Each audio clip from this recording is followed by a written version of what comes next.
We've got great money questions that have come in from our viewers across the country, and they're great because we can all learn from them. This is Halima from Abbotsford. So she wants to know, how much do I need to save for retirement, which is a good question. Yeah. Before that, she needs to answer what and when. So what kind of retirement does she want? Does she want to like putter in the backyard in the house she's paid off in full? Or does she want to live on the Celebrity cruise ship and visit amazing ports of call for 365 days a year? So how much she needs is going to depend on what she wants to do. Second is the when. When does she want to retire, and when is she planning on dying? I know. That part is a little hard to determine, but you have to make an estimate. Because if you say, listen, I don't know, my family lives forever. You and I are going to be going for coffee when I'm 110.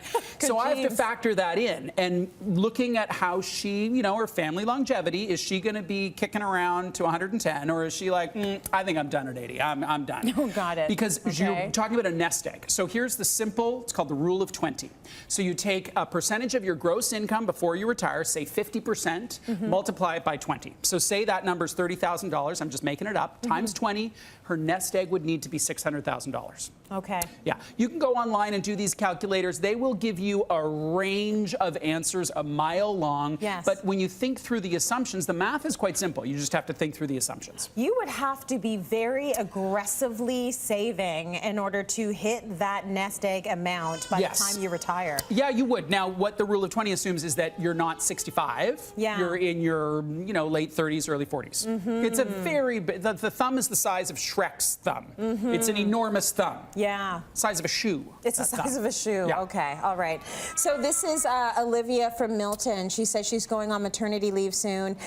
They're worried about their household income, which I totally get. Is it okay to dip into my RRSP? I'm going to answer that question in two ways. Okay. First, here's my hardcore Jillian Michaels. Yeah. No. Right. It is a registered retirement savings plan, not a, oh my God, I don't know how I'm going to pay the mortgage during my mat leave. Yeah. That being said, remove all moral judgment. So she said, is it okay to dip? It's all okay. You're having a child. Your entire world is going to change. So, we've talked about this in the past. There's some judgy, moralizing stuff that happens in personal finance. Yeah. Don't do that.